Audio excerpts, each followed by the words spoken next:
Tips and ട്രിക്സിലേക്ക് ഏവർക്കും സ്വാഗതം. വരുന്ന LDC 2024, LGS 2024 എക്സാംസിന് വേണ്ടി പ്രിപ്പയർ ചെയ്യുന്നവർക്ക് വേണ്ടിയിട്ടുള്ള സിലബസ് പ്രകാരമുള്ള ഫ്രീ ക്ലാസ്സുകൾ നമ്മുടെ ചാനലിലൂടെ സ്റ്റാർട്ട് ചെയ്തിട്ടുണ്ട്. ഒരു ദിവസം 6 ക്ലാസ്സുകൾ വെച്ചാണ് നമ്മൾ നൽകുന്നത്. കാലത്ത് 6 മണിക്ക് SCRT ബേസ് ചെയ്തിട്ടുള്ള ക്ലാസ് ആണ്. നമ്മൾ ഇന്ത്യൻ ഹിസ്റ്ററി ഓൾറെഡി കംപ്ലീറ്റ് ചെയ്തു. ഇപ്പോൾ ഇന്ത്യൻ കോൺസ്റ്റിറ്റ്യൂഷൻ നമ്മൾ നോക്കിക്കൊണ്ടിരിക്കുന്നു. SCRT NCRT ബേസ് ചെയ്തിട്ടുള്ള ക്ലാസ്സുകൾ. അത് കഴിഞ്ഞ് 9 മണിക്ക് സയൻസിൽ മനുഷ്യ ശരീരത്തെക്കുറിച്ചുള്ള പൊതു അറിവ് എന്ന് പറയുന്ന ഭാഗം SCRT നമ്മൾ കംപ്ലീറ്റ് ചെയ്തു. ഇപ്പോൾ നമ്മൾ നോക്കുന്നത് ഇന്ത്യൻ ജോഗ്രഫിയുടെ ഭാഗത്ത് നിന്നുള്ള SCRT ചാപ്റ്റേഴ്സ് ആണ്. ദെൻ അത് കഴിഞ്ഞ് 12 മണിക്ക് നമുക്ക് ഇന്ത്യൻ കോൺസ്റ്റിറ്റ്യൂഷൻ്റെ ക്ലാസ് ആണ്. ഇന്ത്യൻ കോൺസ്റ്റിറ്റ്യൂഷനിൽ നമ്മളിപ്പോൾ ഓൾമോസ്റ്റ് കംപ്ലീറ്റ് ആവാറായിട്ടുണ്ട്. അത് തീർന്നാൽ ഉടനെ നമ്മൾ എക്കണോമിക്സിൻ്റെ ക്ലാസ് സ്റ്റാർട്ട് ചെയ്യും. ദെൻ അത് കഴിഞ്ഞ് 3 മണിക്ക് ഇംഗ്ലീഷ്, മാത്സ്, മലയാളം. അത് ഒരാഴ്ച 3 കൂടെ കവറാകുന്ന രീതിയിലാണ്. 2 ദിവസം ഇംഗ്ലീഷ്, 2 ദിവസം മാത്സ്, 2 ദിവസം മലയാളം. ദെൻ അത് കഴിഞ്ഞ് രാത്രി 8 മണിക്ക് നമ്മൾ PYQ ഡിസ്കഷനാണ്. കാലത്ത് 6 മണിക്കും 9 മണിക്കും 12 മണിക്കും പഠിക്കുന്ന GK പോർഷൻസ്. ആ ഭാഗത്ത് PSC പരീക്ഷകളിൽ 2021, 22, 23, 24 വർഷങ്ങളിൽ ചോദിച്ചിട്ടുള്ള ചോദ്യങ്ങൾ മോക്ക് ടെസ്റ്റിൻ്റെ രൂപത്തിൽ ലൈവായിട്ട് ചെയ്യുന്നുണ്ട്.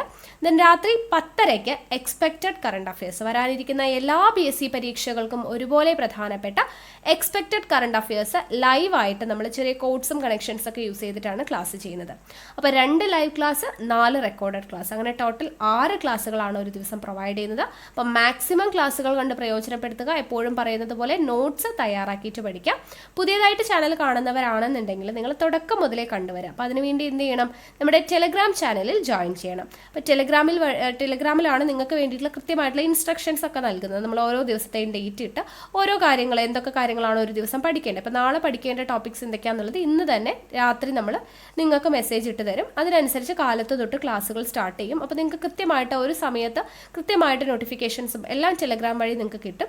അപ്പോൾ അതിനനുസരിച്ച് ക്ലാസ്സുകൾ കണ്ട് നോട്ട്സ് തയ്യാറാക്കിയിട്ട് പഠിക്കാം. PYQ ഡിസ്കസ് ചെയ്യുന്നതിൻ്റെ PDF നമ്മൾ പ്രൊവൈഡ് ചെയ്യുന്നുണ്ട്. അപ്പോൾ അതൊക്കെ ടെലഗ്രാം വഴിയാണ് നൽകുന്നത്, നിങ്ങൾക്ക് വേണ്ടിയിട്ടുള്ള ഇൻസ്ട്രക്ഷൻസ് ഒക്കെ. സോ ടെലഗ്രാമിൻ്റെ ലിങ്ക് ഞാൻ താഴെ ഡിസ്ക്രിപ്ഷൻ ബോക്സിലും കമൻറ്റ് ബോക്സിൽ ഫസ്റ്റ് കമൻറ്റായിട്ടും കൊടുത്തിട്ടുണ്ട്. ജോയിൻ ചെയ്യാത്തവരുണ്ടെങ്കിൽ ഉടനെ തന്നെ ജോയിൻ ചെയ്യാം. ഓക്കെ, അപ്പോൾ ഇന്നത്തെ ക്ലാസ്സിലോട്ട് നമുക്ക് കിടക്കാം. ഇന്നത്തെ ക്ലാസ് എന്ന് പറയുന്നത് ഇന്ത്യൻ ജോഗ്രഫിയിൽ നമ്മൾ കഴിഞ്ഞ ക്ലാസ്സിൽ ബേസിക് ആയിട്ടുള്ള നമ്മുടെ ഇന്ത്യ എന്ന് പറയുന്ന ചെറിയൊരു ചാപ്റ്റർ പഠിച്ചു അല്ലേ. അപ്പോൾ ഇന്നത്തെ ക്ലാസ്സിൽ ഏറ്റവും പ്രധാനപ്പെട്ട ഒരു ചാപ്റ്ററാണ് ഇന്ത്യയിലൂടെ എന്ന് പറയുന്ന ചാപ്റ്ററാണ്. ഈ ഒരു ചാപ്റ്ററിനെ പറ്റി പറയുകയാണെങ്കിൽ PSC പരീക്ഷകളിൽ ഇന്ത്യൻ ജോഗ്രഫിയുടെ ഭാഗത്ത് നിന്ന് ചോദ്യങ്ങൾ വരുന്നുണ്ടെങ്കിൽ അതിൽ ഭൂരിഭാഗം ചോദ്യങ്ങളും ഈ ഒരു ചാപ്റ്ററിൽ നിന്നായിരിക്കും. ഇന്ത്യയിലൂടെ എന്ന് പറയുന്ന ഈ ഒരു ചാപ്റ്ററിൽ നിന്നായിരിക്കും. അത്രത്തോളം ചോദ്യങ്ങൾ ചോദിക്കുന്ന ഒരു ചാപ്റ്ററാണ്, അത്രത്തോളം ഇമ്പോർട്ടൻ്റ് ആയിട്ടുള്ളൊരു ചാപ്റ്ററാണ്. ഒരു ചോദ്യപേപ്പറിൽ പോലും ഈ ഒരു ചാപ്റ്ററിൽ നിന്നുള്ള ചോദ്യങ്ങൾ ഇല്ലാതെ ആ ഒരു ചോദ്യപേപ്പർ കടന്നു പോകില്ല. അത്രത്തോളം പ്രധാനപ്പെട്ട ഒരു ചാപ്റ്ററാണ് ഇന്ത്യൻ ജോഗ്രഫിയുടെ ഭാഗം നോക്കുകയാണെങ്കിൽ. ഓക്കെ, അപ്പോൾ അത്രത്തോളം പ്രാധാന്യമുള്ളത് കൊണ്ട് തന്നെ ശ്രദ്ധിച്ച് കേൾക്കുക, നോട്ട്സ് തയ്യാറാക്കിയിട്ട് പഠിക്കാം. ഓക്കെ, അപ്പോൾ നമുക്ക് ഇന്ത്യയിലൂടെ എന്ന് പറയുന്ന ചാപ്റ്ററിലോട്ട് കടക്കാം. അപ്പോൾ നോക്കുക, 7ാം ക്ലാസ്സിലെ 13ാമത്തെ ചാപ്റ്ററാണ് ഇന്ത്യയിലൂടെ. ഓക്കെ, അപ്പോൾ ഈ ഒരു ചാപ്റ്റർ നമുക്ക് നോക്കാം. ആദ്യം തന്നെ നമുക്ക് കുറച്ച് കാര്യങ്ങൾ ഇൻട്രൊഡക്ഷൻ പോലെ തന്നിട്ടുണ്ട്. വർഷത്തിൻ്റെ ഏറിയ പങ്കും മഞ്ഞുറഞ്ഞ് ദുർഘടമായ പർവ്വതനിരകൾ, വമ്പൻ നദികൾ, പകൽ ചൂട്, 50 ഡിഗ്രി സെൽഷ്യസിന് മുകളിലെത്തുന്ന ചുട്ടുപൊള്ളുന്ന മരുഭൂമി, ലോകത്തിൽ ഏറ്റവും കൂടുതൽ മഴ പെയ്യുന്ന സ്ഥലം. ഭൂപ്രകൃതിയിലും കാലാവസ്ഥയിലും മാത്രമല്ല കൃഷിയിലുമുണ്ട് വൈവിധ്യങ്ങൾ.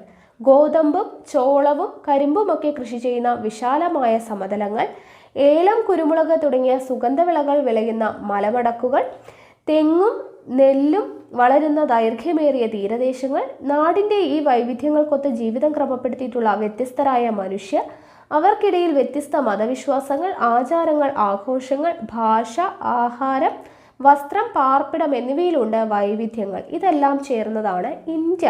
ഇത് നമ്മൾ പഠിച്ചു അല്ലെ 5ാം ക്ലാസ്സിലെ. ഇതിൽ നമ്മൾ എന്തൊക്കെയാണ് വൈവിധ്യങ്ങൾ ഇവിടെ കാണപ്പെടുന്നത്, ഇന്ത്യയിലെ വൈവിധ്യങ്ങൾ എന്തൊക്കെയാണ് എന്ന് നമ്മൾ പറഞ്ഞു അല്ലേ. അപ്പോൾ ഏറിയ മഞ്ഞും എല്ലാം ഉറഞ്ഞിട്ടുള്ള പർവ്വത നിരകളുണ്ട്, വമ്പൻ നദികളുണ്ട്, പകൽ ചൂട് 50 ഡിഗ്രി സെൽഷ്യസിന് മുകളിലെത്തുന്ന ചുട്ടുപൊള്ളുന്ന മരുഭൂമികളുണ്ട്. അതുപോലെ തന്നെ ഏറ്റവും കൂടുതൽ മഴ പെയ്യുന്ന സ്ഥലം അല്ലെ, മഴ പെയ്യുന്ന സ്ഥലം നമ്മൾ ചിറാപുഞ്ചിയൊക്കെ പറഞ്ഞല്ലേ, മേഘാലയയിലെ ചിറാപുഞ്ചി പറഞ്ഞു. ഭൂപ്രകൃതിയിലും കാലാവസ്ഥയിലും മാത്രമല്ല കൃഷിയിലും ഉണ്ട് വൈവിധ്യം. എന്താണ്? ഗോതമ്പ്, ചോളം, കരിമ്പൊക്കെ കൃഷി ചെയ്യുന്ന വിശാലമായിട്ടുള്ള സമതലങ്ങളിലാണ് നമ്മൾ പറഞ്ഞു ഗോതമ്പ്, ചോളം, നെല്ല് ഇതൊക്കെ കൃഷി ചെയ്യുന്നത്. അതുകൊണ്ട് തന്നെ എന്താണ്? ഭക്ഷ്യകലവറ എന്നറിയപ്പെടുന്നു അല്ലെ, ഇന്ത്യയുടെ ഭക്ഷ്യകലവറ എന്നറിയപ്പെടുന്നു. സിന്ധു, ഗംഗ, ബ്രഹ്മപുത്ര സമതലം എന്നൊക്കെ പഠിച്ചു. അപ്പോൾ ഏലം, കുരുമുളക് തുടങ്ങിയ സുഗന്ധവിളകൾ, അതുപോലെ തന്നെ തെങ്ങ്, നെല്ല് എന്നിവ വളരുന്ന തീരദേശങ്ങൾ, അതുപോലെ തന്നെ എന്താണ്? അതിനനുസരിച്ചിട്ടുള്ള വ്യത്യസ്തമായിട്ടുള്ള മനുഷ്യർ, അവർക്കിടയിൽ വ്യത്യസ്തമായിട്ടുള്ള മതവിശ്വാസങ്ങൾ, ആചാരങ്ങൾ, ആഘോഷങ്ങൾ, ഭാഷ, ആഹാരം, വസ്ത്രം, പാർപ്പിടം, ഇങ്ങനെ എല്ലാ കാര്യങ്ങളിലും ഇന്ത്യയിൽ എന്താണ്? വൈവിധ്യമുണ്ട്. ഇതെല്ലാം ചേർന്നതാണ് നമ്മുടെ ഇന്ത്യ എന്ന് പറയുന്നത്. ഇന്ത്യയുടെ ഭൂപ്രകൃതി, നദികൾ, കാലാവസ്ഥ, മണ്ണ്, സസ്യജന്തുജാലങ്ങൾ എന്നിവയിലെ വൈവിധ്യങ്ങളെക്കുറിച്ചാണ് ഈ പാഠഭാഗം ചർച്ച ചെയ്യുന്നത്. അപ്പോൾ 5ാം ക്ലാസ്സിലെ നമ്മൾ ബേസിക് ആയിട്ടുള്ള കുറച്ച് കാര്യങ്ങൾ പറഞ്ഞു. കൂടുതൽ കാര്യങ്ങളാണ് നമ്മളിവിടെ പഠിക്കാൻ വേണ്ടി പോകുന്നത്. അപ്പോൾ ആദ്യം തന്നെ നോക്കുക, സ്ഥാനമാണ് കൊടുത്തിട്ടുള്ളത്. ഭൂമധ്യരേഖയ്ക്ക് വടക്ക് ഉത്തര അക്ഷാംശം 8 ഡിഗ്രി 4 മുതൽ 37 ഡിഗ്രി 6 മിനിറ്റ് വരെയും പൂർവ്വരേഖാംശം 68 ഡിഗ്രി 7 മിനിറ്റ് മുതൽ 97 ഡിഗ്രി 25 മിനിറ്റ് വരെയുമാണ് ഇന്ത്യയുടെ സ്ഥാനം. ഓക്കെ, അപ്പോൾ ഭൂമധ്യരേഖയ്ക്ക് നമ്മൾ ഭൂമധ്യരേഖയൊക്കെ പറഞ്ഞു, വീണ്ടും വരയ്ക്കണോ? ഇതെവിടെ ഉണ്ട്? ഭൂമി. ദെൻ ഇവിടെ എന്താണ്? ഭൂമധ്യരേഖ അല്ലെ, 0 ഡിഗ്രി അക്ഷാംശമാണ് ഭൂമധ്യരേഖ. ഇതിനെ 2 അർദ്ധഗോളമായിട്ട് തിരിച്ചു, ഉത്തരാർദ്ധഗോളവും ദക്ഷിണാർദ്ധഗോളവുമായിട്ട് തിരിച്ചു. അപ്പോൾ അതിൽ ഉത്തര അക്ഷാംശം 8 ഡിഗ്രി 4 അല്ലെ, ഇവിടെ എങ്ങനെ അക്ഷാംശ രേഖകളുണ്ട്.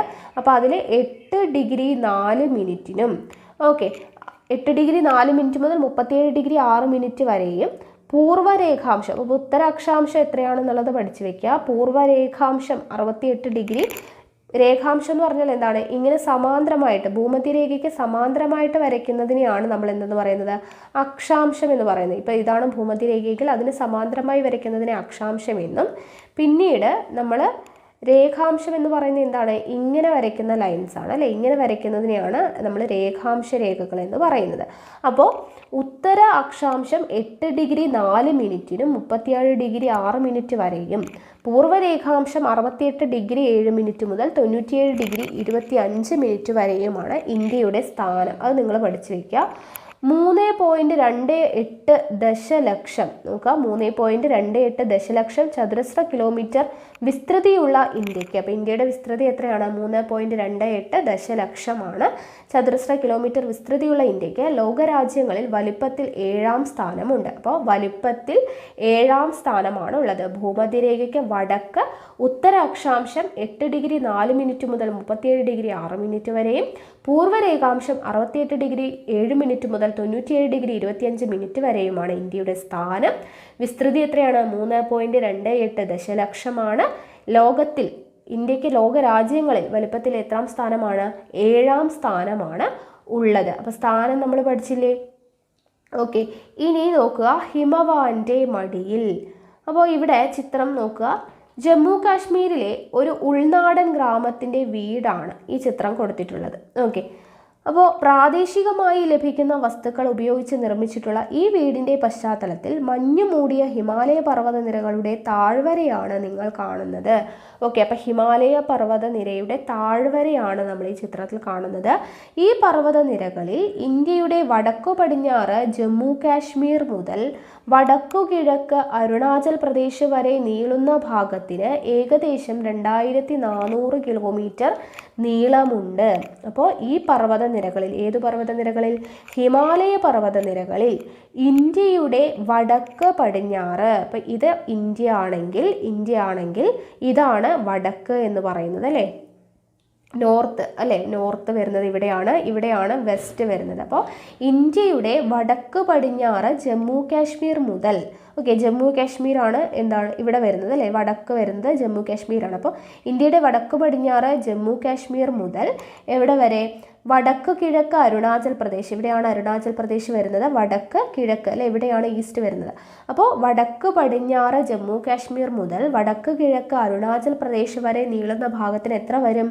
2400 കിലോമീറ്റർ നീളമുണ്ട് എന്നാണ് പറയുന്നത്. അപ്പോൾ ഹിമാലയ പർവ്വതനിരയുടെയാണ് പറയുന്നത്. ജമ്മു കാശ്മീർ, ഹിമാചൽ പ്രദേശ്, ഉത്തരാഖണ്ഡ്, സിക്കിം, അരുണാചൽ പ്രദേശ്, നാഗാലാൻഡ്, മണിപ്പൂർ, മേഘാലയ, മിസോറാം, ത്രിപുര എന്നീ സംസ്ഥാനങ്ങളുടെ ഭൂരിഭാഗം പ്രദേശങ്ങളും ഈ പർവ്വതനിരകളുടെ ഭാഗമാണ്. അപ്പോൾ ഹിമാലയ പർവ്വതനിരകളുടെ ഭാഗമായിട്ട് വരുന്ന സംസ്ഥാനങ്ങൾ ഏതൊക്കെയാണ്? ജമ്മു കാശ്മീർ, ഇപ്പോൾ കേന്ദ്രഭരണ പ്രദേശമാണ്, ജമ്മു കാശ്മീർ ഉണ്ട്, ഹിമാചൽ പ്രദേശ്, ഉത്തരാഖണ്ഡ്, സിക്കിം, അരുണാചൽ പ്രദേശ്, നാഗാലാൻഡ്, മണിപ്പൂർ, മേഘാലയ, മിസോറാം, ത്രിപുര എന്നിവയുടെ ഭൂരിഭാഗം പ്രദേശങ്ങളും ഹിമാലയ പർവ്വതനിരകളുടെ ഭാഗമാണ്. ഉത്തരപർവ്വത മേഖല എന്നാണ് ഈ ഭൂപ്രകൃതി വിഭാഗം പൊതുവെ അറിയപ്പെടുന്നത്. അപ്പോൾ ഉത്തരപർവ്വത മേഖല വരുന്ന സംസ്ഥാനങ്ങളാണ് ഈ പറഞ്ഞത്. അപ്പോൾ അത് ഓർത്തു വയ്ക്കുക കേട്ടോ. അപ്പോൾ ഇത് ഉത്തരപർവ്വത മേഖല എന്നാണ് അറിയപ്പെടുന്നത്. ഹിമാലയത്തിൻ്റെ ഏറ്റവും ഉയരം കൂടിയ ഭാഗങ്ങളിൽ വർഷം മുഴുവൻ മഞ്ഞ് മൂടി കിടക്കുന്നു. ഹിമാലയത്തിൻ്റെ ഏറ്റവും ഉയരം കൂടിയ ഭാഗങ്ങളിൽ വർഷം മുഴുവൻ എന്താണ്? മഞ്ഞ് മൂടി കിടക്കുന്നു. ഇവിടെ സ്ഥിരമായ ജനവാസമില്ല. കാഞ്ചൻജംഗ, നന്ദാദേവി തുടങ്ങിയ ഉയരം കൂടിയ കൊടുമുടികൾ ഹിമാലയ നിരകളുടെ ഭാഗമാണ്. അപ്പോൾ കാഞ്ചൻജംഗ, നന്ദാദേവി തുടങ്ങിയ ഉയരം കൂടിയ കൊടുമുടികൾ എവിടെയാണ് കാണപ്പെടുന്നത്? ഹിമാലയൻ നിരകളിലാണ് കാണപ്പെടുന്നത്. എവറസ്റ്റ് കൊടുമുടിയാണ് ഈ നിരകളിലെ ഏറ്റവും ഉയരം കൂടിയ കൊടുമുടി. അപ്പം ഹിമാലയത്തിലെ ഏറ്റവും ഉയരം കൂടിയ കൊടുമുടി ഏതാണ്? എവറസ്റ്റ് കൊടുമുടിയാണ്. ഇത് നേപ്പാളിലാണ്. എവറസ്റ്റ് കൊടുമുടി എവിടെയാണ്? നേപ്പാളിലാണ്. സിന്ധു, ഗംഗ, ബ്രഹ്മപുത്ര എന്നീ നദികൾ ഹിമാലയ പർവ്വത നിരകളിൽ നിന്നും ഉത്ഭവിക്കുന്നവയാണ്. നമ്മളത് പഠിച്ചു അല്ലെ? സിന്ധു, ഗംഗ, ബ്രഹ്മപുത്ര എന്നീ നദികൾ എവിടെ നിന്ന് ഉത്ഭവിക്കുന്നു? ഹിമാലയ പർവ്വത നിരകളിൽ നിന്നുമാണ് ഉത്ഭവിക്കുന്നത്. ഹിമാലയത്തിലെ മഞ്ഞുമൂടിയ പർവ്വതനിരകൾക്ക് തൊട്ടു തെക്കുഭാഗത്ത് തണുപ്പിൻ്റെ തീവ്രത കുറവാണ്. ഹിമാലയത്തിലെ മഞ്ഞുമൂടിയ പർവ്വതനിരകൾക്ക് തൊട്ട് തെക്കുഭാഗത്ത് തണുപ്പിൻ്റെ തീവ്രത തീരെ കുറവാണ്. ഏറെ പ്രകൃതി ഭംഗിയുള്ള ഈ മേഖലയിൽ സിംല, ഡാർജിലിംഗ്, കുളു, മണാലി തുടങ്ങിയ നിരവധി സുഖവാസ കേന്ദ്രങ്ങളുണ്ട്. അപ്പോൾ ഹിമാലയത്തിൻ്റെ തെക്ക് ഭാഗത്തായിട്ട് കാണപ്പെടുന്ന അല്ലെങ്കിൽ ഈ മേഖലയിൽ കാണപ്പെടുന്ന പ്രധാനപ്പെട്ട സുഖവാസ കേന്ദ്രങ്ങൾ ഏതൊക്കെയാണ്?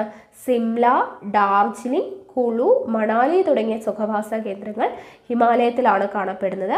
ഉരുളക്കിഴങ്ങ്, ബാർലി, കുങ്കുമപ്പൂവ് ഉൾപ്പെടെ പലതരം പൂക്കൾ എന്നിവ ഇവിടുത്തെ പ്രധാന കൃഷിയിടങ്ങളാണ്. ഉരുളക്കിഴങ്ങ്, ബാർലി, അതുപോലെ തന്നെ കുങ്കുമപ്പൂവ്, ഇതെല്ലാം ഇവിടുത്തെ പ്രധാനപ്പെട്ട കൃഷിയിടങ്ങളാണ്.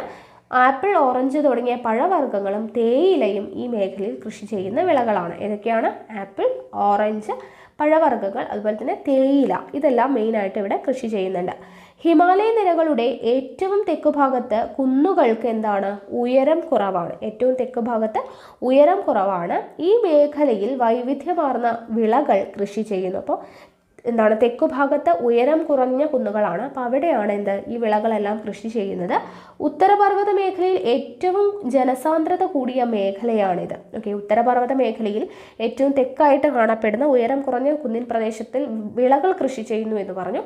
ഏറ്റവും കൂടുതൽ ജനസാന്ദ്രത കൂടിയ മേഖലയും ആ ഭാഗം തന്നെയാണ്. മഞ്ഞു മൂടിയ ഹിമാലയ നിരകളിൽ നിന്നും ഉത്ഭവിക്കുന്ന നദികൾ ഒഴുകിക്കൊണ്ടുവന്ന് മണൽ, ചെളി, ഉരുളൻ കല്ലുകൾ എന്നിവയുടെ കനത്ത നിക്ഷേപങ്ങൾ നിറഞ്ഞതാണ് ഈ താഴ്വാര മേഖല.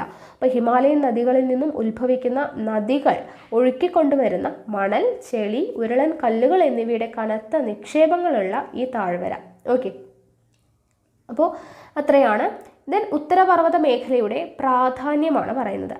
ഉത്തരപർവ്വത മേഖല നമുക്ക് എത്രമാത്രം സഹായകമാണ് എന്നുള്ള കാര്യമാണ് കൊടുത്തിരിക്കുന്നത്. ഒന്ന്, കാലാവസ്ഥയെ സ്വാധീനിക്കുന്നു. ഓക്കെ, കാലാവസ്ഥയെ സ്വാധീനിക്കുന്നു, ഇമ്പോർട്ടൻ്റ് ആണ് കേട്ടോ ഉത്തരപർവ്വത മേഖലയുടെ പ്രാധാന്യം. ഒന്ന്, കാലാവസ്ഥയെ സ്വാധീനിക്കുന്നു. അതായത് ശൈത്യകാലത്ത് മധ്യ ഏഷ്യയിൽ നിന്നും വീശുന്ന ശീതക്കാറ്റിനെ ഇന്ത്യയിലേക്ക് കടത്തിവിടാതെ നമ്മെ സംരക്ഷിക്കുന്നു. മൺസൂൺ കാറ്റുകളെ തടഞ്ഞ് ഉത്തരേന്ത്യയിലുടനീളം മഴ പെയ്യിക്കുന്നതും ഉത്തരപർവ്വത നിരകളാണ്. അപ്പോൾ എങ്ങനെയാണ് കാലാവസ്ഥയെ സ്വാധീനിക്കുന്നത്? ശൈത്യകാലത്ത് കാലത്ത് മധ്യ ഏഷ്യയിൽ നിന്നും വീശുന്ന ശീതക്കാറ്റിനെ ഇന്ത്യയിലേക്ക് കടത്തിവിടാതെ നമ്മളെ സംരക്ഷിക്കുന്നു. കൂടാതെ മൺസൂൺ കാറ്റുകളെ തടഞ്ഞ് ഉത്തരേന്ത്യയിലുടനീളം മഴ പെയ്യിക്കുന്നതും ആരാണ്? ഉത്തരപർവ്വത നിരകളാണ്. പ്രകൃതിദത്തമായിട്ടുള്ള കോട്ടയാണ് ഉത്തരപർവ്വത മേഖല എന്ന് പറയുന്നത്. അതായത് പുരാതന കാലം മുതൽക്കു തന്നെ വടക്കു പടിഞ്ഞാറ് നിന്നുള്ള ആക്രമണങ്ങളിൽ നിന്നും ഒരു പരിധി വരെ സംരക്ഷിക്കുന്നത് ഈ പർവ്വത നിരകളാണ്. ഓക്കെ, പുരാതന കാലം മുതൽക്കു തന്നെ വടക്കു പടിഞ്ഞാറ് നിന്നുള്ള ആക്രമണങ്ങളിൽ നിന്നും നമ്മളെ സംരക്ഷിക്കുന്നത് ഈ പർവ്വത നിരകളാണ്. ദെൻ നദികളുടെ ഉത്ഭവ പ്രദേശമാണ്. നമ്മൾ പറഞ്ഞു സിന്ധു, ഗംഗ, ബ്രഹ്മപുത്ര എന്നീ നദികളും അവയുടെ നിരവധിയായിട്ടുള്ള പോഷക നദികളും ഉത്ഭവിക്കുന്നത് ഈ പർവ്വത നിരകളിൽ നിന്നാണ്. ഓക്കെ, അപ്പോൾ ഇത്രയാണ് ഇമ്പോർട്ടൻ്റ് ആയിട്ടുള്ള സവിശേഷതകൾ. ഓക്കെ, ഉത്തരപർവ്വത മേഖല എങ്ങനെയൊക്കെയാണ് സഹായകമാകുന്നത്? ഒന്ന്, കാലാവസ്ഥയെ സ്വാധീനിക്കുന്നു. ദെൻ പ്രകൃതിദത്തമായ കോട്ട, അതായത് നമ്മളെ സംരക്ഷിച്ച് നിർത്തുന്നു. നദികളുടെ ഉത്ഭവ പ്രദേശമാണ്. ഇത്രയും പോയിന്റ്സ് ഓർത്തിരിക്കാം. ഓക്കെ, അപ്പോൾ ഹിമാലയ പർവ്വതനിരയിൽ ഉത്തരപർവ്വത മേഖല എന്ന് പറയുന്ന നമ്മളെ ഭാഗം പഠിച്ചു. ഇനി ഉത്തരേന്ത്യയിലെ സമതലം ആണ് നമ്മൾ പഠിക്കാൻ വേണ്ടി പോകുന്നത്. ഓക്കെ, അപ്പോൾ ഇവിടെ ഉത്തരേന്ത്യയിലെ വിശാലമായിട്ടുള്ള സമതല ഭൂപ്രദേശത്തിൻ്റെ പിക്ചറാണ് ഇവിടെ കൊടുത്തിട്ടുള്ളത്. രാജസ്ഥാൻ, പഞ്ചാബ്, ഹരിയാന, ഉത്തർപ്രദേശ്, ബീഹാർ, പശ്ചിമ ബംഗാളിൻ്റെ കുറേ ഭാഗങ്ങൾ എന്നിവ ഉൾപ്പെടുന്ന പ്രദേശമാണ് സമതലം. ഓക്കെ, രാജസ്ഥാൻ, പഞ്ചാബ്, ഹരിയാന, ഉത്തർപ്രദേശ്, ബീഹാർ, പശ്ചിമ ബംഗാളിൻ്റെ കുറേ ഭാഗങ്ങൾ ഉൾപ്പെടുന്ന പ്രദേശം ആണ് സമതലം. സിന്ധു, ഗംഗ, ബ്രഹ്മപുത്ര എന്നീ നദികളും അവയുടെ പോഷക നദികളും ഒഴുക്കിക്കൊണ്ടുവരുന്ന എക്കൽ മണ്ണ് നിക്ഷേപിക്കപ്പെട്ടാണ് ഈ സമതലം രൂപം കൊണ്ടിട്ടുള്ളത്. നമ്മൾ പഠിച്ചു അല്ലേ? സിന്ധു, ഗംഗ, ബ്രഹ്മപുത്ര എന്നീ നദികളും അവയുടെ പോഷക നദികളും ഒഴുക്കിക്കൊണ്ടുവരുന്ന എക്കൽ മണ്ണ് നിക്ഷേപിച്ചിട്ടാണ് ഇത് രൂപം കൊള്ളുന്നത്. അതുകൊണ്ട് തന്നെ ഉത്തര മഹാസമതലം, സിന്ധു, ഗംഗ, ബ്രഹ്മപുത്ര സമതലം എന്നീ പേരുകളിലാണ് ഈ സമതലം അറിയപ്പെടുന്നത്. ഓക്കെ, ഉത്തര മഹാസമതലം എന്നറിയപ്പെടുന്നുണ്ട്, സിന്ധു, ഗംഗ, ബ്രഹ്മപുത്ര സമതലം എന്നീ പേരുകളിലും അറിയപ്പെടുന്നുണ്ട്. ഇന്ത്യയിൽ വളരെ കൂടുതൽ ജനസംഖ്യയുള്ള പ്രദേശമാണ് ഉത്തര മഹാസമതലം അല്ലെങ്കിൽ സിന്ധു, ഗംഗ, ബ്രഹ്മപുത്ര സമതലം. ഓക്കെ, ഇന്ത്യയിൽ വളരെ കൂടുതൽ ജനസംഖ്യയുള്ള പ്രദേശമാണ്. ഗോതമ്പ്, ചോളം, നെല്ല്, കരിമ്പ്, പരുത്തി, പയർവർഗ്ഗങ്ങൾ എന്നിങ്ങനെ ഉത്തര മഹാസമതലത്തിൽ കൃഷി ചെയ്യുന്ന വിളകൾ നിരവധിയാണ്. ഓക്കെ, നമ്മളിതെല്ലാം പറഞ്ഞു അല്ലെ? ഗോതമ്പ്, ചോളം, നെല്ല്, കരിമ്പ്, പരുത്തി, പയർവർഗ്ഗങ്ങൾ എന്നിങ്ങനെ ഉത്തര മഹാസമതലത്തിൽ കൃഷി ചെയ്യുന്ന വിളകൾ നിരവധിയാണ്. ഈ സമതലത്തിൻ്റെ പടിഞ്ഞാറ് ഭാഗത്ത് മഴ തീരെ കുറഞ്ഞ അളവിൽ മാത്രമേ ലഭിക്കുന്നുള്ളൂ. ഓക്കെ, സമതലത്തിൻ്റെ പടിഞ്ഞാറ് ഭാഗത്ത് മഴ തീരെ കുറഞ്ഞ അളവിൽ മാത്രമേ ലഭിക്കുന്നുള്ളൂ. അതുകൊണ്ട് തന്നെ ഇന്ത്യയുടെ വടക്കു പടിഞ്ഞാറ് ഭാഗത്ത് സ്ഥിതി ചെയ്യുന്ന രാജസ്ഥാൻ്റെ മിക്ക പ്രദേശങ്ങളും മരുഭൂമിയാണ്. അപ്പോൾ വടക്കു പടിഞ്ഞാറ് ഭാഗത്ത് മഴ കുറവാണ് എന്ന് പറഞ്ഞു. അപ്പോൾ അതുകൊണ്ട് തന്നെ വടക്ക് പടിഞ്ഞാറ് ഭാഗത്ത് സ്ഥിതി ചെയ്യുന്ന ആളാരാണ്? രാജസ്ഥാൻ അല്ലേ? അപ്പോൾ രാജസ്ഥാൻ്റെ മിക്ക പ്രദേശങ്ങളും മരുഭൂമിയാണ്. മരുസ്ഥലി എന്നറിയപ്പെടുന്ന ഈ പ്രദേശത്ത് ജനവാസം തീരെ കുറവാണ്. മരുസ്ഥലി എന്ന് പറയുന്ന ഈ പ്രദേശത്ത് ജനവാസം തീരെ കുറവാണ്. ഇത് നമ്മൾ നേരത്തെ പറഞ്ഞു അല്ലേ? എന്തുകൊണ്ടാണ് എന്നുള്ളതൊക്കെ നമ്മൾ രാജസ്ഥാൻ്റെ കാര്യമൊക്കെ പഠിച്ചതല്ലേ? അപ്പോൾ അയൽ സംസ്ഥാനങ്ങളിൽ ഗോതമ്പ്, ചോളം എന്നിവ വ്യാപകമായി കൃഷി ചെയ്യുമ്പോൾ ജോവർ, ബജ്ര തുടങ്ങിയ വിളകളാണ് രാജസ്ഥാനിൽ പ്രധാനമായും കൃഷി ചെയ്യുന്നത്. ഈ വിളകളുടെ വളർച്ചയ്ക്ക് വെള്ളം കുറഞ്ഞ അളവിൽ മതി. അപ്പോൾ രാജസ്ഥാനിലെ മരുഭൂമിയിലെ കാലാവസ്ഥ എന്തൊക്കെയാണ്, അവിടെ വരുന്ന മൃഗങ്ങൾ എങ്ങനെയൊക്കെയാണെന്നുള്ളതൊക്കെ നമ്മൾ കഴിഞ്ഞ ചാപ്റ്ററിൽ പഠിച്ചില്ലേ? അപ്പോൾ അതൊക്കെ കൊണ്ട് തന്നെ മറ്റുള്ള സംസ്ഥാനങ്ങളെ, അയൽ സംസ്ഥാനങ്ങളിലൊക്കെ ഗോതമ്പും ചോളവും ഒക്കെയാണ് നമ്മൾ പറഞ്ഞു. സമതലങ്ങളിൽ ഗോതമ്പ്, ചോളം, നെല്ല് അങ്ങനെയുള്ള കാര്യങ്ങളൊക്കെയാണ് കൃഷി ചെയ്യുന്നതെന്ന് പറഞ്ഞു. എന്നാൽ രാജസ്ഥാനിൽ അവിടുത്തെ കാലാവസ്ഥയും കാര്യങ്ങളൊക്കെ കൊണ്ട് ജോവർ, ബജ്ര തുടങ്ങിയ വിളകളാണ് രാജസ്ഥാനിൽ പ്രധാനമായും കൃഷി ചെയ്യുന്നത്. പഠിച്ചു വെക്കാം കേട്ടോ. ജോവർ, ബജ്ര തുടങ്ങിയ വിളകളാണ് പ്രധാനമായും കൃഷി ചെയ്യുന്നത്. കാരണം എന്താണ്? അവയ്ക്ക് വെള്ളം കുറഞ്ഞ അളവിൽ ലഭിച്ചാൽ മതിയാകും. ഓക്കെ, ഇനി ഇവിടെ ഒരു രാജസ്ഥാൻ കാഴ്ച എന്ന് പറഞ്ഞു കൊടുത്തിട്ടുണ്ട്. ഇന്ത്യയുടെ വടക്കു പടിഞ്ഞാറ് രാജസ്ഥാൻ സംസ്ഥാനത്തിൻ്റെ ഭൂരിഭാഗം പ്രദേശങ്ങളും ഉൾക്കൊള്ളുന്ന ഉഷ്ണ മരുഭൂമിയാണ് ധാർ. നമ്മൾ പഠിച്ചു അല്ലേ? മഴ വളരെ വിരളമായ ഇവിടെ മുൾച്ചെടികളും കുറ്റിക്കാടുകളുമാണ് സ്വാഭാവിക സസ്യജാലങ്ങൾ. അപ്പോൾ നമ്മൾ ഈ ഒരു ഓർഡറിൽ പഠിക്കുന്നതുകൊണ്ട് കുറേ കാര്യങ്ങളൊക്കെ നമ്മൾ പഠിച്ചത് തന്നെ റിപ്പീറ്റ് ചെയ്യുമ്പോൾ ഒരു റിവിഷൻ പോലെ നമുക്കത് ഓർത്ത് വെക്കാൻ പറ്റും അല്ലേ? നോക്കുക, വിശാലമായ മണൽപ്പരപ്പുകളും മണൽ കുന്നുകളും ഇവിടുത്തെ പ്രത്യേകതയാണ്. ശുദ്ധജലത്തിൻ്റെ മൂല്യം നന്നായി അറിയുന്നവരാണ് രാജസ്ഥാനിലെ ജനങ്ങൾ. കേരളത്തിൽ 1-2 ദിവസം ലഭിക്കുന്ന മഴ എത്രയാണ്? അതായത് 1-2 ദിവസം ലഭിക്കുന്ന അത്ര മഴയാണ് ആ സംസ്ഥാനത്തെ ഒരു വർഷം ലഭിക്കുന്നത്. നമ്മുടെ കേരളത്തിൽ 1-2 ദിവസത്തിൽ ലഭിക്കുന്ന മഴയാണ് ഒരു വർഷം മുഴുവൻ എടുത്തു കഴിഞ്ഞാൽ അവിടെ ലഭിക്കുന്ന മഴ. കിലോമീറ്ററുകൾ നീളുന്നവയാണ് കുടിവെള്ളത്തിനായിട്ടുള്ള ഈ ഗ്രാമീണരുടെ യാത്രകൾ. ഓക്കെ, നമ്മളിതൊക്കെ പഠിച്ചു അല്ലേ? ഇനി അടുത്തത് പീഠഭൂമിയാണ്. ഓക്കെ, ഉത്തരപർവ്വത മേഖല പഠിച്ചു, ഉത്തരമഹാസമുദ്രം പഠിച്ചു. അടുത്തത് പീഠഭൂമിയാണ്.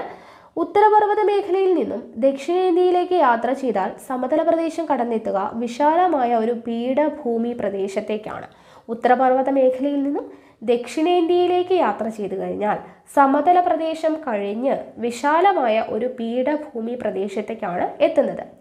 മധ്യപ്രദേശ്, ജാർഖണ്ഡ്, ഛത്തീസ്ഗഡ് എന്നീ സംസ്ഥാനങ്ങളും കർണാടക, തമിഴ്നാട്, ആന്ധ്രാപ്രദേശ്, ഒഡീഷ, പശ്ചിമ ബംഗാൾ എന്നീ സംസ്ഥാനങ്ങളുടെ ചില പ്രദേശങ്ങളും ഉൾപ്പെട്ട പീഠഭൂമി.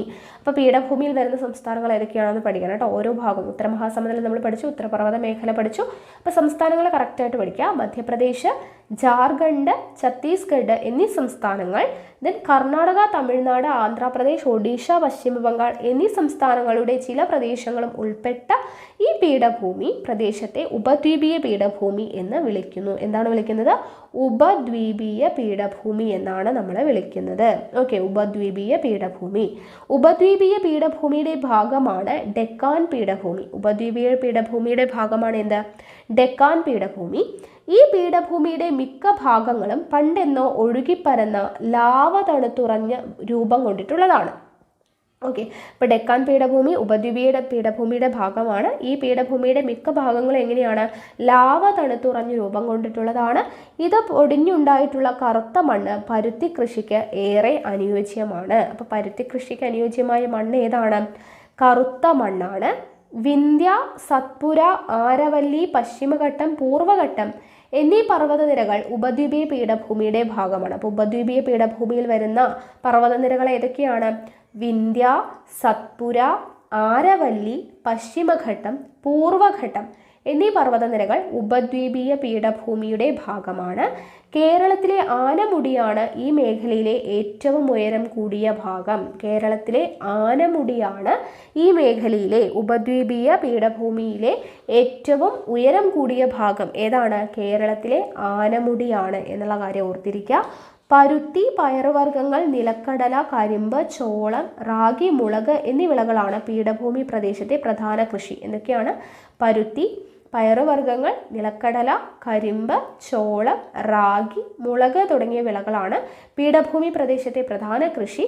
കൽക്കരി, ഇരുമ്പയിര്, മാംഗനീസ്, ബോക്സൈറ്റ്, ചുണ്ണാമ്പുകല്ല് തുടങ്ങിയ ധാതു നിക്ഷേപങ്ങളുള്ള പീഠഭൂമിയിൽ ഖനനവും ധാതു അധിഷ്ഠിത വ്യവസായങ്ങളും പ്രധാന തൊഴിൽ മേഖലയാണ്.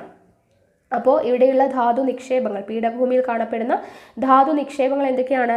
കൽക്കരി, ഇരുമ്പയിര്, മാംഗനീസ്, ബോക്സൈറ്റ്, ചുണ്ണാമ്പുകല്ല് തുടങ്ങിയ ധാതു നിക്ഷേപങ്ങളും ഇവിടെ കാണപ്പെടുന്നുണ്ട്. അപ്പോൾ അതുകൊണ്ട് തന്നെ ഖനനവും ധാതു അധിഷ്ഠിത വ്യവസായങ്ങളും ഇവിടെ പ്രധാനപ്പെട്ട തൊഴിൽ മേഖലയാണ്. ഗോദാവരി, മഹാനദി, കൃഷ്ണ, കാവേരി, നർമ്മദ, താപ്തി എന്നീ നദികൾ ഉപദ്വീപീയ പീഠഭൂമി പ്രദേശങ്ങളിൽ നിന്നാണ് ഉത്ഭവിക്കുന്നത്. നമ്മൾ പഠിച്ചല്ലോ, ഗോദാവരി, മഹാനദി, കൃഷ്ണ, കാവേരി, നർമ്മദ, താപ്തി എന്നീ പറയുന്ന നദികളാണ് ഉപദ്വീപീയ പീഠഭൂമി പ്രദേശങ്ങളിൽ നിന്നും ഉത്ഭവിക്കുന്നത്. ഓക്കെ, ഇനി അടുത്തത് തീരസമതലങ്ങളിലേക്ക്. ഓക്കെ, അപ്പോൾ പീഠഭൂമിയിൽ നിന്നും ഉത്ഭവിച്ചൊഴുകുന്ന നദികളെ പിന്തുടർന്നാൽ എത്തിച്ചേരുക തീരസമതലങ്ങളിലാണ്. ഓക്കെ, അപ്പോൾ പീഠഭൂമിയിൽ നിന്നും ഉത്ഭവിച്ചൊഴുകുന്ന നദികൾ അതെവിടെയാണ് എത്തിച്ചേരുന്നത്? തീരസമതലങ്ങളിലാണ്.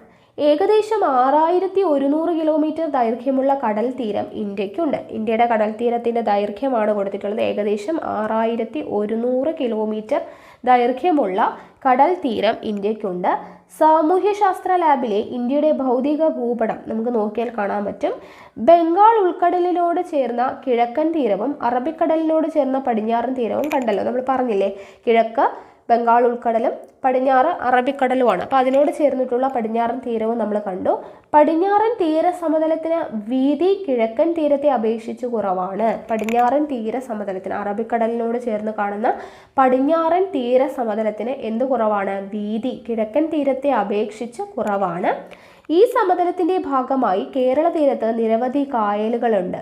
നെല്ല്, തെങ്ങ് എന്നിവ പടിഞ്ഞാറൻ തീരത്തെ പ്രധാന കാർഷിക വിളകളാണ്. അപ്പോൾ പടിഞ്ഞാറൻ തീരത്തെ, എവിടെയാണ് പടിഞ്ഞാറ്? ഇവിടെ വെസ്റ്റ് ഇവിടെ വരുന്നു, ഇവിടെ ഈസ്റ്റ് ആണ് വരുന്നത്. അപ്പോൾ പടിഞ്ഞാറൻ തീരപ്രദേശത്തെ പ്രധാനപ്പെട്ട കാർഷിക വിളകളാണ് നെല്ല്, തെങ്ങ് എന്നിവ. കിഴക്കൻ തീരസമതലത്തിലെ കാവേരി, കൃഷ്ണ, ഗോദാവരി, മഹാനദി തടങ്ങളിൽ വ്യാപകമായി നെല്ല് കൃഷി ചെയ്യുന്നു. അപ്പോൾ പടിഞ്ഞാറ് നെല്ലും തെങ്ങും ഉണ്ട്. കിഴക്കു ഭാഗത്ത് കിഴക്കൻ തീരസമതലത്തിലെ കാവേരി, കൃഷ്ണ, ഗോദാവരി മഹാനദീ തടങ്ങളിൽ വ്യാപകമായിട്ട് നെല്ല് കൃഷി ചെയ്യുന്നു.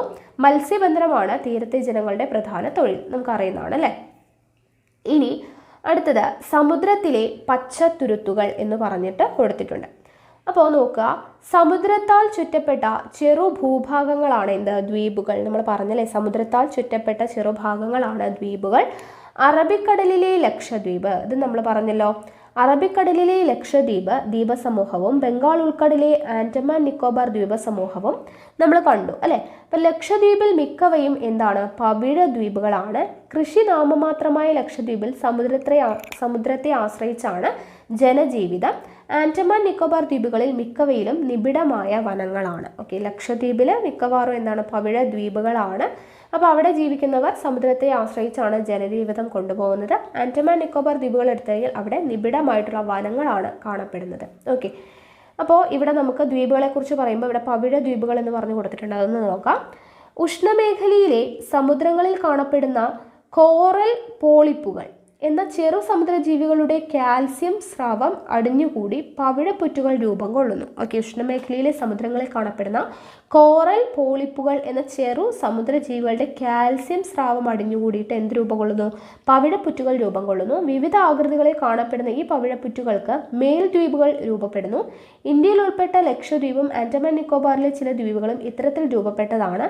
ശക്തമായ തിരയിൽ നിന്ന് ഈ ദ്വീപുകളെ സംരക്ഷിക്കുന്നതും ഈ പവിഴപ്പുറ്റുകളാണ്. ജസ്റ്റ് വായിച്ചു നോക്കുക.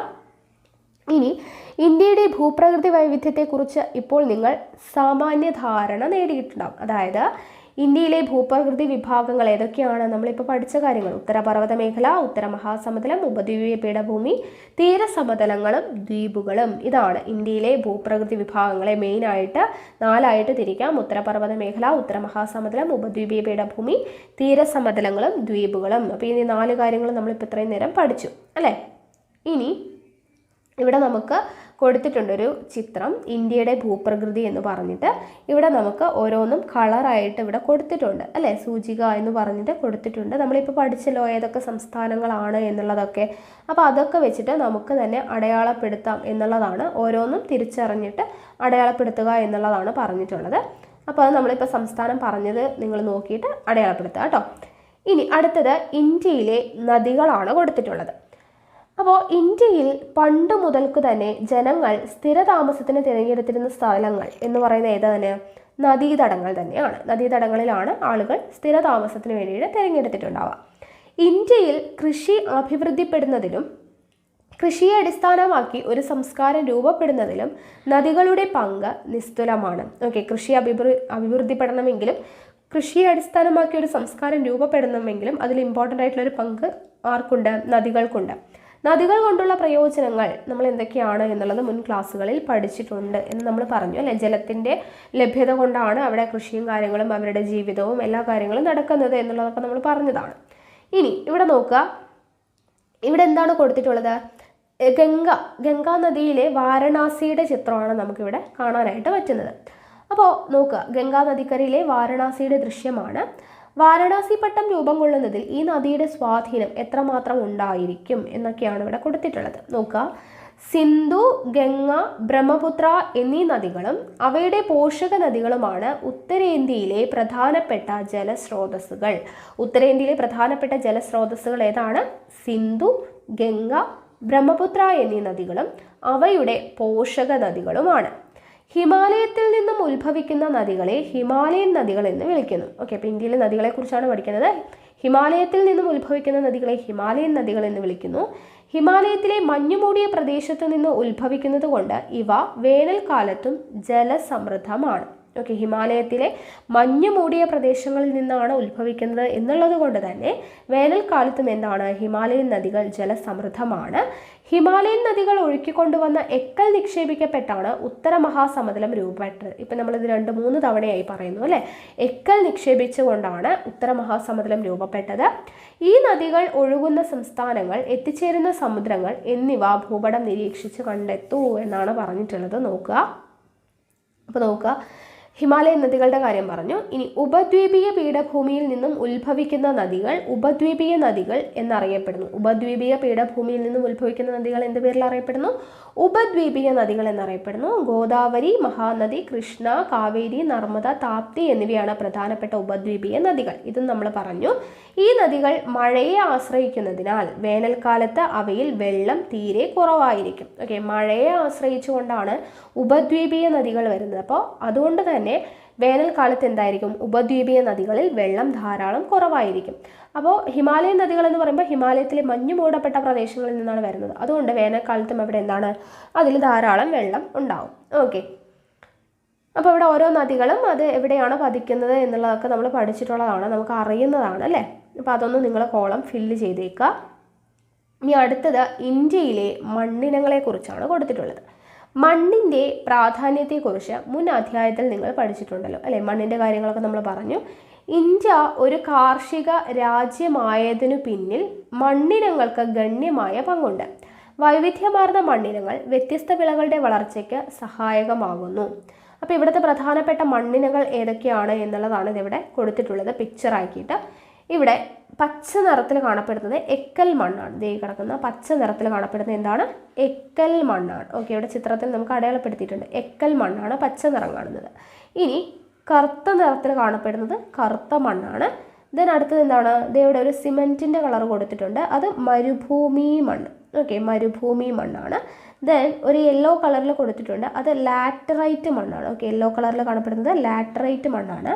ദെൻ പർവ്വത മണ്ണ്, ദേ ഇവിടെ അങ്ങനെ ജമ്മു കാശ്മീരിൻ്റെ ഭാഗത്ത് കൊടുത്തിരിക്കുന്നതാണ്, ഇതാണ് പർവ്വത മണ്ണ്. ഓക്കെ, ഇനി അടുത്തത് റെഡ് കളറിൽ കാണപ്പെടുന്നത് എന്താണ്? അത് ചെമ്മണ്ണാണ്. ഓക്കെ, റെഡിൽ കാണപ്പെടുന്നത് എന്താണ്? ചെമ്മണ്ണാണ്. അപ്പോൾ ചെമ്മണ്ണ്, ഇവിടെ പർവ്വത മണ്ണ്.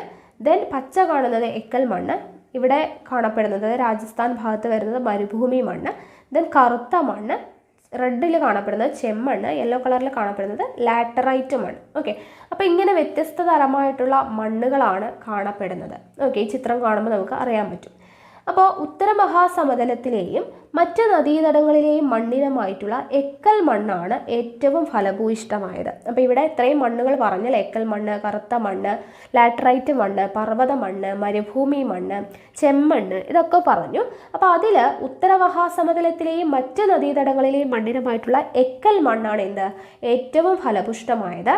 എക്കൽ മണ്ണ് നിറഞ്ഞ നമ്മുടെ നദീതടങ്ങൾ പണ്ട് മുതൽക്കു തന്നെ സമൃദ്ധമായ കാർഷിക മേഖലയാണ്. ഉപദ്വീപീയ പീഠഭൂമിയിലെ കറുത്ത മണ്ണ് പരുത്തി, കരിമ്പ് തുടങ്ങിയ വിളകൾ കൃഷി ചെയ്യുന്നതിന് അനുയോജ്യമാണ്. ഓക്കെ, അപ്പോൾ ഉപദ്വീപീയ പീഠഭൂമിയിലെ കറുത്ത മണ്ണ് എന്തൊക്കെയാണ്? പരുത്തി, കരിമ്പ് തുടങ്ങിയ വിളകൾ കൃഷി ചെയ്യുന്നതിന് അനുയോജ്യമാണ്. പീഠഭൂമി പ്രദേശത്തെ മറ്റു പ്രധാന മണ്ണിനങ്ങളാണ് ചെമ്മണ്ണും ലാറ്ററൈറ്റും. ഇവ ഫലപുഷ്ടി കുറഞ്ഞവയാണെങ്കിലും വളപ്രയോഗത്തിലൂടെ കൃഷിക്ക് ഉപയുക്തമാകുന്നുണ്ട്. അപ്പോൾ ചെമ്മണ്ണും ലാറ്ററൈറ്റും ഫലപുഷ്ടി കുറച്ച് കുറവാണെങ്കിലും കൃഷിക്ക് ഉപയോഗിക്കുന്നുണ്ട്. രാജസ്ഥാൻ മരുഭൂമിയിലെ മണ്ണിൽ ജലാംശം കുറവായതിനാൽ അവിടെ കാർഷിക പ്രവർത്തനങ്ങൾക്ക് ജലസേചനം കൂടിയേ തീരൂ. വനനിബിഡമായിട്ടുള്ള പർവ്വത പ്രദേശങ്ങളിലെ മണ്ണാണ് പർവ്വത മണ്ണ്. ഈ മണ്ണിൽ ജൈവാംശം കൂടുതലാണ്. അപ്പോൾ ജൈവാംശം കൂടുതലുള്ള മണ്ണാണ് പർവ്വത മണ്ണ്. ഏറ്റവും ഫലപുഷ്ടമായിട്ടുള്ള മണ്ണാണ് എക്കൽ മണ്ണ്. ലാറ്ററൈറ്റ് മണ്ണും ചെമ്മണ്ണും ജൈവാംശം ഫലപുഷ്ടി കുറവാണെങ്കിലും വളപ്രയോഗത്തിലൂടെ കൃഷിക്ക് ഉപയോഗിക്കുന്നുണ്ട്. മരുഭൂമി മണ്ണ്, രാജസ്ഥാനിലെ മരുഭൂമി മണ്ണിൽ ജലാംശം കുറവായതുകൊണ്ട് കാർഷിക പ്രവർത്തനങ്ങൾക്ക് എന്ത് വേണം? ജലസേചനം കൂടിയേ തീരൂ. ഓക്കെ, അപ്പോൾ ഇത്രയും കാര്യങ്ങളാണ് മണ്ണിനെ കുറിച്ച് കൊടുത്തിട്ടുള്ളത്. ഇനി അടുത്തത് കാലാവസ്ഥ. അപ്പോൾ ഇന്ത്യയിലെ കാലാവസ്ഥയിൽ ഏറെ വൈവിധ്യങ്ങളുണ്ട്. നമ്മൾ പറഞ്ഞു അല്ലേ, 2 തരത്തിൽ മഴ ലഭിക്കുന്നുണ്ട്, ശൈത്യകാലം, ഉഷ്ണകാലം. ഇതൊക്കെ നമ്മൾ മുന്നേ ജസ്റ്റ് പറഞ്ഞു, ബേസിക് ആയിട്ടുള്ള കാര്യങ്ങൾ. അപ്പോൾ ഇവിടെ നോക്കുക, ലോകത്തിലെ തന്നെ ഏറ്റവും സമൃദ്ധമായി മഴ ലഭിക്കുന്ന ചിറാപുഞ്ചി ഇന്ത്യയിലാണ്. നമ്മൾ പറഞ്ഞു അല്ലേ, മേഘാലയയിലെ ചിറാപുഞ്ചി ഇന്ത്യയിലാണ് ഏറ്റവും കൂടുതൽ സമൃദ്ധമായിട്ട് മഴ ലഭിക്കുന്നത്. ലോകത്തിലെ തന്നെ ഏറ്റവും സമൃദ്ധമായി മഴ ലഭിക്കുന്ന പ്രദേശമാണ് ചിറാപുഞ്ചി. ചിറാപുഞ്ചി ഇന്ത്യയിലാണ്. തണുപ്പുകാലത്ത് ഡൽഹി 0 ഡിഗ്രി സെൽഷ്യസിനോടടുത്ത് തണുത്തു വിറയ്ക്കുമ്പോൾ വേനലിൻ്റെ പാരമ്യത്തിൽ 40 ഡിഗ്രി സെൽഷ്യസിനുമേൽ ചുട്ടുപൊള്ളുന്നു. ഓക്കെ, തണുപ്പുകാലത്ത് ഡൽഹി 0 ഡിഗ്രി സെൽഷ്യസിനോടടുത്ത് തണുത്തു വിറയ്ക്കുമ്പോൾ വേനൽക്കാലത്ത് എത്ര ഡിഗ്രി സെൽഷ്യസ് ആണ്? 40 ഡിഗ്രി സെൽഷ്യസിന് മേൽ ചുട്ടുപൊള്ളുന്നു. കാശ്മീരിലെ കാർഗിൽ, ദ്രാസ എന്നിവിടങ്ങളിൽ ശൈത്യകാലത്ത് താപനില 40 ഡിഗ്രി സെൽഷ്യസ് വരെ താഴാറുണ്ട്. കാർഗിലും ദ്രാസും അവിടങ്ങളിൽ ശൈത്യകാലത്ത് താപനില 40 ഡിഗ്രി സെൽഷ്യസ് വരെ താഴാറുണ്ട്.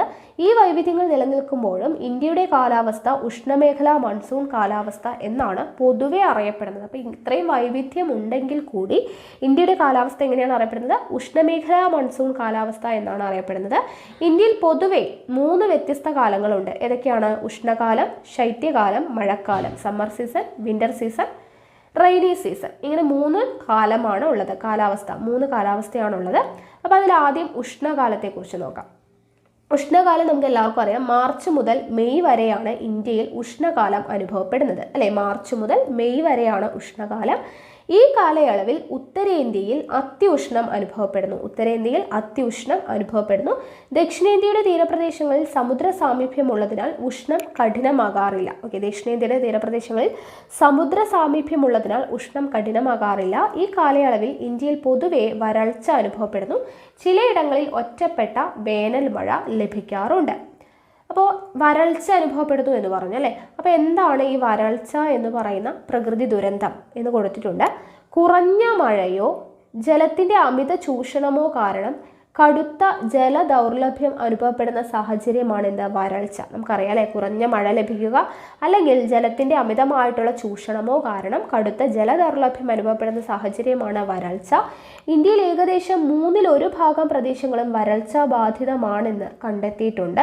വിളനാശം, ശുദ്ധജല ദൗർലഭ്യം തുടങ്ങി ദുരവസ്ഥകൾക്ക് കാരണമാകുന്ന ഈ പ്രകൃതി ദുരന്തത്തിന്റെ തീവ്രത കുറയ്ക്കാൻ എന്തൊക്കെയാണ് നമുക്ക് ചെയ്യാനാവുക എന്നുള്ള കാര്യങ്ങൾ കൊടുത്തിട്ടുണ്ട്. ജലസമൃദ്ധമായ നദികളെ വരണ്ട പ്രദേശങ്ങളിലെ നദികളുമായിട്ട് ബന്ധിപ്പിക്കാം. വരൾച്ചയെ അതിജീവിക്കുന്ന വിളകൾ കൃഷി ചെയ്യാം. മഴവെള്ള കൊയ്ത്ത് നടപ്പിലാക്കാം. മഴവെള്ളം സംഭരിക്കാം എന്നുള്ള കാര്യങ്ങളാണ്.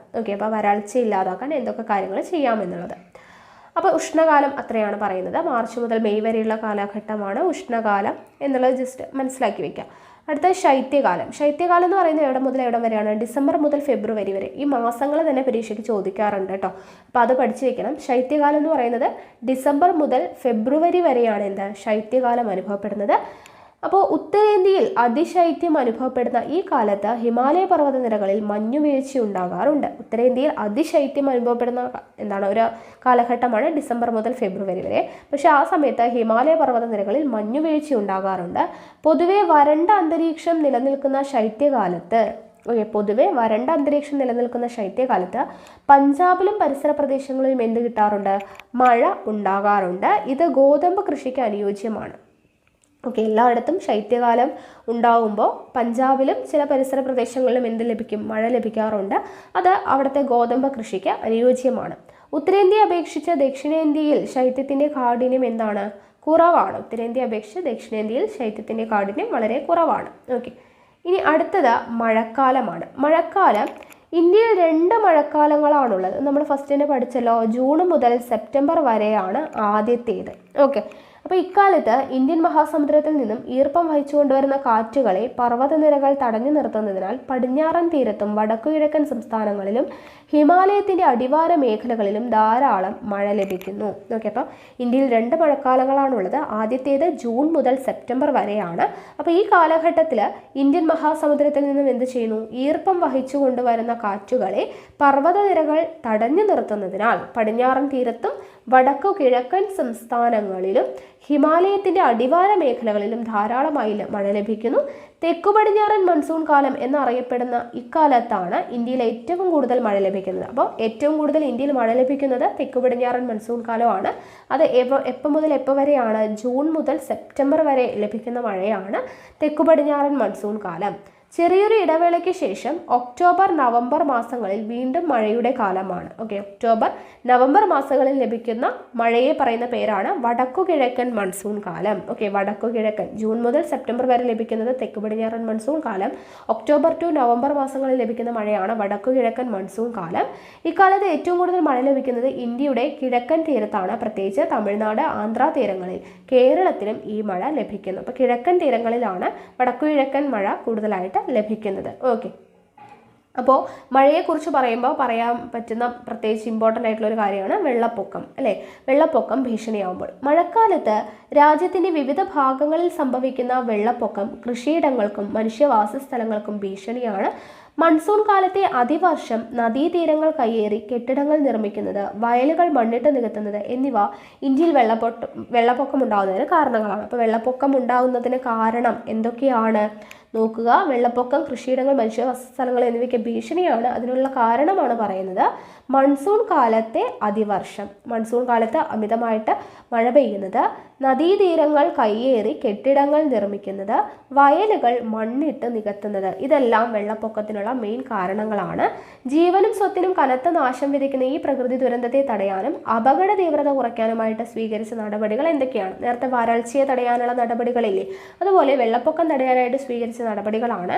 1 ഡാമുകൾ നിർമ്മിക്കുക, 2 വനവൽക്കരണം, 3 നദികളുടെ ഉപരിഘട്ടങ്ങളിൽ വലിയ നിർമ്മാണ പ്രവർത്തനങ്ങൾ നിരുത്സാഹപ്പെടുത്തുക, പ്രളയബാധിത പ്രദേശങ്ങളിൽ നിന്നും ജനങ്ങളെ മാറ്റിപ്പാർപ്പിക്കുക, തീരങ്ങളിൽ അപകട മുന്നറിയിപ്പ് കേന്ദ്രങ്ങൾ സ്ഥാപിക്കുക. ഇത്രയും കാര്യങ്ങളാണ് നമുക്ക് വെള്ളപ്പൊക്കം തടയാനായിട്ട് ചെയ്യാൻ പറ്റുന്ന നടപടിക്രമങ്ങൾ. ഓക്കെ, അപ്പോൾ നമ്മൾ കാലാവസ്ഥയെക്കുറിച്ച് പഠിച്ചു. ഇനി നൈസർഗിക സസ്യജാലങ്ങളും ജന്തു വൈവിധ്യവുമാണ് പഠിക്കുന്നത്. ഓക്കെ, നോക്കുക. പാഠഭാഗത്ത് നൽകിയിട്ടുള്ള കാശ്മീരിലെ ഒരു ഗ്രാമത്തിൻ്റെ വീടിൻ്റെ ചിത്രത്തിലെ പശ്ചാത്തലത്തിൽ കാണുന്ന മരങ്ങളുടെ പ്രത്യേകത ശ്രദ്ധിച്ചില്ലേ? സ്തൂപികാഗ്ര വൃക്ഷങ്ങളാണിവ. ഓക്കെ, സ്തൂപികാഗ്ര വൃക്ഷങ്ങളാണിവ. അതവിടെ ചിത്രം കൊടുത്തിട്ടുണ്ട്. നാട്ടിലെ മരങ്ങളുടെ ആകൃതിയുമായി ചിത്രത്തിൽ കാണുന്ന മരങ്ങളെ താരതമ്യം ചെയ്യുക. നാട്ടിലെ മരങ്ങളിൽ നിന്നും എന്താണ് വ്യത്യാസം?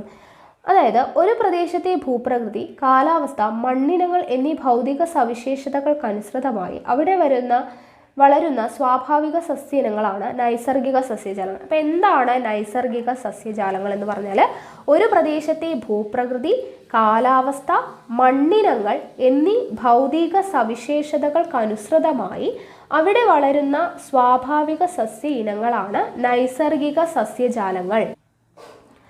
കാലാവസ്ഥയ്ക്ക് അനുസൃതമായി ജന്തുജാലങ്ങളിലും വൈവിധ്യങ്ങൾ നിലനിൽക്കുന്നു. ഓക്കെ, കാലാവസ്ഥയ്ക്ക് അനുസൃതമായിട്ട് ജന്തുജാലങ്ങളിലും എന്ത് കാണുന്നുണ്ട്? വൈവിധ്യങ്ങൾ കാണപ്പെടുന്നുണ്ട്. ഇന്ത്യയിലെ വിവിധ നൈസർഗിക സസ്യജാലങ്ങളെയും അവിടെ കാണപ്പെടുന്ന ജന്തുജാലങ്ങളെയാണ് ഇവിടെ കൊടുത്തിട്ടുള്ളത്. നോക്കുക. ആദ്യം ഉഷ്ണമേഖല നിത്യഹരിത വനങ്ങൾ. ഇത് നമ്മൾ നേരത്തെ നോക്കി അല്ലേ? ഉഷ്ണമേഖല നിത്യഹരിത വനങ്ങൾ നമ്മൾ 6ാം ക്ലാസ്സിലെ ചാപ്റ്ററിൽ വായിച്ചു. നോക്കുക. വാർഷിക വർഷപാതം വളരെ കൂടുതലുള്ള പശ്ചിമഘട്ടത്തിലും വടക്കുകിഴക്കൻ സംസ്ഥാനങ്ങളിലുമാണ് നിത്യഹരിത സസ്യജാലങ്ങൾ കാണപ്പെടുന്നത്. വാർഷിക വർഷപാതം വളരെ കൂടുതലുള്ള പശ്ചിമഘട്ടത്തിലും വടക്കുകിഴക്കൻ സംസ്ഥാനങ്ങളിലുമാണ് എന്ത് കാണപ്പെടുന്നത്? നിത്യഹരിത സസ്യജാലങ്ങൾ കാണപ്പെടുന്നത്.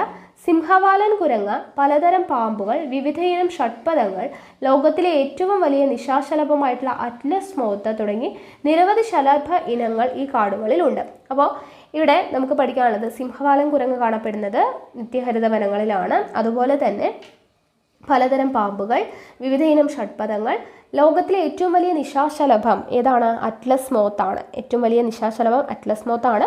അത് കാണപ്പെടുന്നത് ഈ കാടുകളിലാണ്, ഉഷ്ണമേഖല നിത്യഹരിത വനങ്ങളിലാണ്.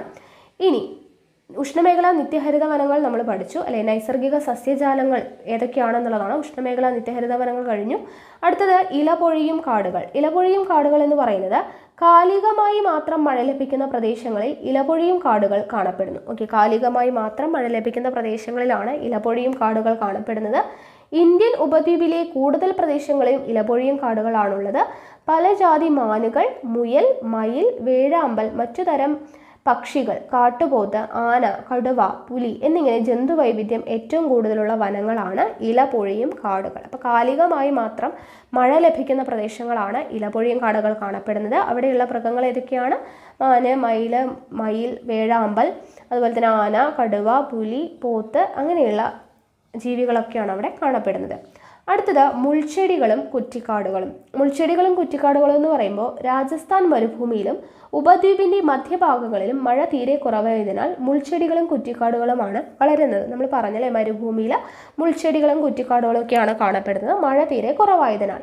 ഒട്ടകം, കഴുകൻ, പരുന്ത്, പലതരം ഉരകങ്ങൾ എന്നിവ ഈ വരണ്ട മേഖലയിലാണ് ജീവിക്കുന്നത്. ഇത് നമ്മൾ പഠിച്ചു അല്ലേ? അടുത്തത് കണ്ടൽക്കാടുകൾ. കണ്ടൽക്കാടുകൾ എന്ന് പറയുന്നത് വളരെ ഇമ്പോർട്ടൻ്റ് ആണ്. ഉപ്പുരസമുള്ള മണ്ണിൽ വളരുന്ന പ്രത്യേകതരം സസ്യജാലങ്ങളാണ് എന്ത്? കണ്ടൽക്കാടുകൾ. ഉപ്പുരസമുള്ള മണ്ണിൽ വളരുന്ന സസ്യജാലങ്ങളാണ് കണ്ടൽക്കാടുകൾ. നദീമുഖങ്ങളിലും സമുദ്രതീരങ്ങളിലും കരയിടിച്ചിലിനെ ചെറുക്കുന്നത് കണ്ടൽക്കാടുകളാണ്. കണ്ടൽക്കാടുകളുടെ മെയിൻ ഫംഗ്ഷൻ എന്താണ്? നദീമുഖങ്ങളിലും സമുദ്രതീരങ്ങളിലും കരയിടിച്ചിലിനെ ചെറുക്കുന്നത് കണ്ടൽക്കാടുകളാണ്. പശ്ചിമ ബംഗാളിലെ കണ്ടൽക്കാടുകളാണ് ബംഗാൾ കടുവയുടെ ആവാസ കേന്ദ്രം. അപ്പോൾ ബംഗാൾ കടുവയുടെ ആവാസ കേന്ദ്രം എവിടെയാണ്? പശ്ചിമ ബംഗാളിലെ കണ്ടൽക്കാടുകളാണ്. കണ്ടൽക്കാടുകളുടെ വേരുപടലങ്ങൾ നിരവധി മത്സ്യ ഇനങ്ങളുടെ പ്രജനന കേന്ദ്രങ്ങളാണ്. ഓക്കെ, കണ്ടൽക്കാടുകളുടെ വേരുപടലങ്ങൾ നിരവധി മത്സ്യ ഇനങ്ങളുടെ പ്രജനന കേന്ദ്രങ്ങളാണ്. കണ്ടൽക്കാടുകൾ ഇമ്പോർട്ടൻ്റ് ആണ്. അടുത്തത് പർവ്വതവനങ്ങൾ. പർവ്വതവനങ്ങൾ നോക്കുക. ഉയരം കൂടിയ പ്രദേശങ്ങളിൽ കാണപ്പെടുന്ന സ്തൂപികാഗ്ര വൃക്ഷങ്ങളും അതിശൈത്യമുള്ള പർവ്വതങ്ങളിലെ പായൽ വർഗ സസ്യങ്ങളും പർവ്വതവനത്തിൽ പെടുന്നു. ഓക്കെ, ഉയരം കൂടിയ പ്രദേശങ്ങളിൽ കാണപ്പെടുന്ന സ്തൂപികാഗ്ര വൃക്ഷങ്ങളും അതിശൈത്യമുള്ള പർവ്വതങ്ങളിലെ പായൽ വർഗ സസ്യങ്ങളും എന്തിൽ വരുന്നു? പർവ്വതവനങ്ങളിൽ പെടുന്നു. കസ്തൂരിമാൻ, വരയാട്, ഹിമപ്പുലി തുടങ്ങിയ അപൂർവ ജീവികളുടെ ആവാസ കേന്ദ്രമാണിവിടം. പശ്ചിമഘട്ടത്തിന്റെ ഉയർന്ന പ്രദേശങ്ങളിലും വരയാട് കാണപ്പെടുന്നുണ്ട്. അപ്പോൾ കസ്തൂരിമാൻ, വരയാട്, ഹിമപ്പുലി ഇവയെല്ലാം കാണപ്പെടുന്ന എവിടെയാണ്? പർവ്വതവനങ്ങളിലാണ്.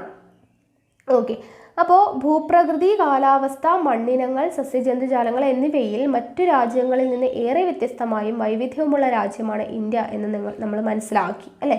ഭൗതിക സവിശേഷതകളിലെ ഈ വൈവിധ്യം തന്നെയാണ് ഇന്ത്യയിൽ സാംസ്കാരിക വൈവിധ്യങ്ങൾക്കും കാരണമായിട്ടുള്ളത്. വൈവിധ്യങ്ങൾ ഏറെയാണെങ്കിലും ഇന്ത്യ ഒരൊറ്റ രാജ്യമായി നിലകൊള്ളുന്നു. നമ്മെ ഒരുമിച്ച് ചേർക്കുന്ന വികാരമാണ് നാം എല്ലാം ഭാരതീയരാണ് എന്ന ബോധം. അപ്പോൾ ഇത്രയുമാണ് നമ്മുടെ ഈ ഒരു ചാപ്റ്റർ എന്ന് പറയുന്നത്. അപ്പോൾ 7ാം ക്ലാസ്സിലെ ഇന്ത്യയിലൂടെ എന്ന് പറയുന്ന ഈ ഒരു ചാപ്റ്റർ നമ്മൾ കംപ്ലീറ്റ് ആക്കിയിട്ടുണ്ട്.